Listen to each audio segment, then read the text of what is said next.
जानकारी दी गई। और एक बड़ी खबर से आपको रूबरू करवा देते हैं। दरअसल स्थानीय पर्यटन और सामुदायिक जुड़ाव को बढ़ावा देने के उद्देश्य से ऑपरेशन सद्भावना के तहत भारतीय सेना ने कुमाऊं क्षेत्र के ऐतिहासिक और खूबसूरत स्थल काला पानी में एक टेंट आधारित होम स्टे का उद्घाटन किया है। एक बड़ी खबर, 3 दिन पहले यमुना में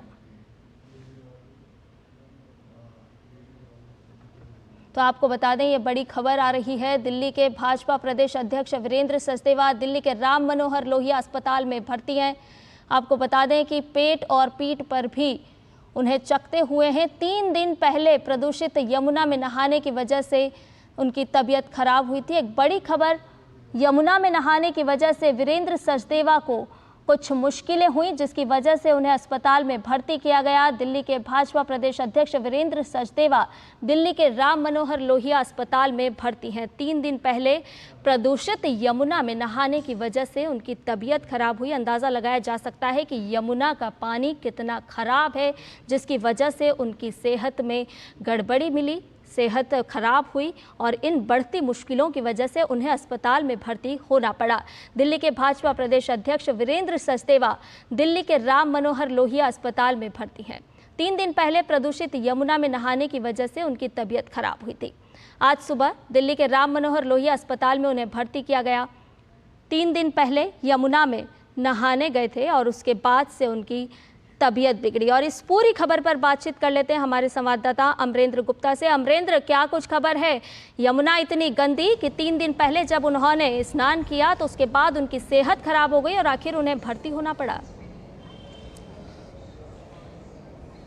बिल्कुल संध्या, ये बहुत बड़ी खबर है क्योंकि भारतीय जनता पार्टी के जो प्रदेश अध्यक्ष हैं वीरेंद्र सचदेवा पिछले 3 दिन पहले वो यमुना में स्नान किया उन्होंने, उसके बाद उसी दिन शाम को उन्हें ट्विटर पे जानकारी दी कि उनको बहुत खुजलियां हो रही हैं, शरीर में चकत्ते पड़ रहे हैं और लगातार अस्वस्थ महसूस कर रहे थे। और लगातार वो पिछले 3 दिन से RML के कंसल्टेंट में थे, डॉक्टर के पास आ रहे थे। लेकिन आज जब सुबह उनकी तबीयत ज़्यादा खराब हुई, ज़्यादा उनके इचिंग और खुजलियाँ हुई, उसके बाद उनको RML अस्पताल में भर्ती कराया गया। और इस समय उनको लगातार खुजली की शिकायत है। उनके सर पे पूरी वाइट चकत्ते बन गए हैं, पीठ पे जो है वो चकत्ते बने हुए हैं और पेट पे भी चकत्ते बने हुए, लगातार खुजली कर रहे हैं वो।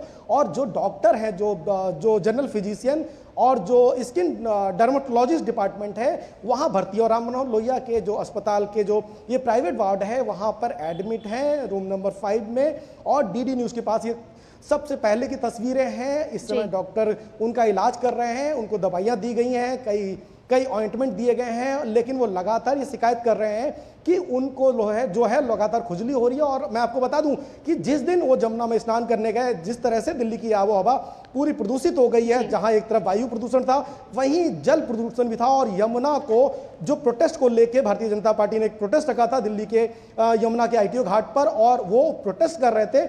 उस दौरान उन्होंने मीडिया को इन्वाइट किया था और उस के बातचीत के बाद ही उन्होंने एक यमुना में डुबकी लगाई। और DD न्यूज़ ने उस वक्त भी सबसे पहले दिल्ली के जो प्रदेश अध्यक्ष वीरेंद्र सचदेवा से बात की थी और उनसे पूछा था कि आखिर क्या वजह हो गई। तो उन्होंने ये उस वक्त ये कहा था कि मैं माँ यमुना जो है, हमारी पवित्र पापती यमुना है, कितनी पॉल्यूटेड हो गई है, ये संदेश देने आया हूं कि दिल्ली की जो आम आदमी पार्टी की सरकार है वो लगातार इस मामले पर कुछ भी नहीं कर रही है। और चूंकि छठ का व्रत आने वाला है, आगे कुछ दिनों में छठ का व्रत आने वाला है, तो दिल्ली की जो यमुना की साफ सफाई को लेकर भी वो चिंतित थे और अपना विरोध दर्ज करा रहे थे। और उसी दौरान वो यमुना में डुबकी लगाते हैं। और जब हमने उनसे बात की थी तो पूरी तरह से उनको उस वक्त भी इचिंग हो रही थी। बातचीत करते हुए दौरान में अगर वो तस्वीरें आप देखेंगे तो उनको उस वक्त भी इचिंग हो रही थी, लगातार वो इचिंग कर रहे थे। तो काफी देर उन्होंने पत्रकारों से बात की तो लगातार इचिंग बढ़ी।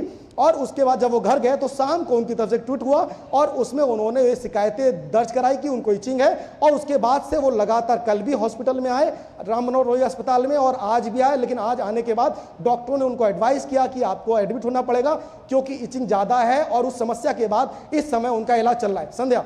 अमरेंद्र, आपने बताया कि किस तरह से उन्हें 3 दिन पहले ही परेशानी होने लगी थी, तो ये तो एक मामला वीरेंद्र सचदेवा के माध्यम से हमारे सामने आया है। लेकिन आगामी छठ का भी आपने जिक्र किया। छठ का पर्व है, बहुत ही बड़ा पर्व होता है। यमुना में महिलाएं डुबकी लगाती हैं, पूजन अर्चन करती हैं। ऐसे में किस तरह की तैयारियां हैं ये तो साफ नजर आ रहा है, सामने आ रहा है।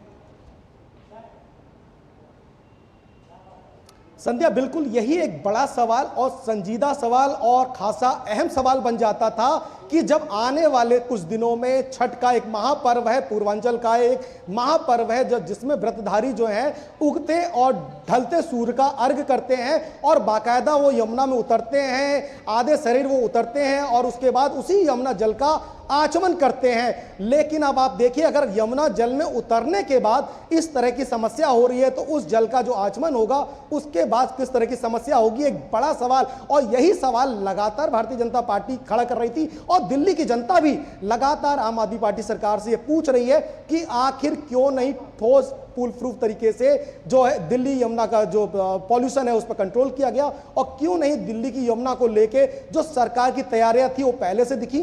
क्या वजह थी कि केंद्र सरकार के बाद इतना पैसा देने के बाद भी दिल्ली सरकार यमुना की ट्रीटमेंट पर वो काम नहीं कर पाई। और लगातार हमने डीडी न्यूज ने उस दिन भी सबसे पहले दिखाई, जब आपको याद होगा कालिंदी कुंज पे डीडी न्यूज की टीम जब पहुंची तो आपने देखा कि पूरी कालिंदी कुंज का जो बेल्ट था वो सफेद एक अमोनियम की लेयर से भरा हुआ था और पूरी तरह से जो यमुना जो है पॉल्यूटेड थी और सफेद झाग पूरी तरह से थे। और हमारी खबर के बाद ही आपको मैं बता दूं कि दिल्ली जल बोर्ड की टीम आती है और लगातार नाव से वहां पे केमिकल का छिड़काव करती है, लेकिन आज भी वही स्थिति बनी है और लगातार इसी मुद्दे को भारतीय जनता पार्टी उठा रही थी और जिसकी वजह से वीरेंद्र सक्सेना यमुना में गए प्रोटेस्ट दर्ज कराने। और उन्होंने एक चीज और, उस दिन उन्होंने जो है भारतीय जनता पार्टी की तरफ से एक निवेदन किया था पूर्व मुख्यमंत्री अरविंद केजरीवाल और वर्तमान मुख्यमंत्री जो आतिशी मार्लेना को, और उनके लिए बाकायदा 2 कुर्सियां लगाई थी आईटीओ की यमुना घाट पे, रेड कारपेट बिछाया था। उन्होंने कहा था कि आप आके संवाद करिए। और चूंकि अरविंद केजरीवाल ने वादा किया था कि 2025 तक यमुना को पूरी तरह से स्वच्छ कर देंगे और उस यमुना को स्वच्छ करने के लिए उन्होंने कहा था आप एक बार आचमन लीजिए, लेकिन अरविंद केजरीवाल और आतिशी मार्लेना जो दिल्ली के मुख्यमंत्री है वो नहीं पहुंचे। उसके बाद उन्होंने विरोध स्वरूप जो है यमुना में डुबकी लगाई और नतीजा यह है। और ऐसे में बड़ा सवाल कि आने वाले समय में जो आम लोग हैं, जो छठ महाव्रतीधारी हैं, उनका क्या होगा, ये एक बहुत अहम सवाल है। संध्या, बहुत बहुत शुक्रिया अमरेंद्र, तमाम जानकारी हमसे और हमारे दर्शकों से साझा करने के लिए।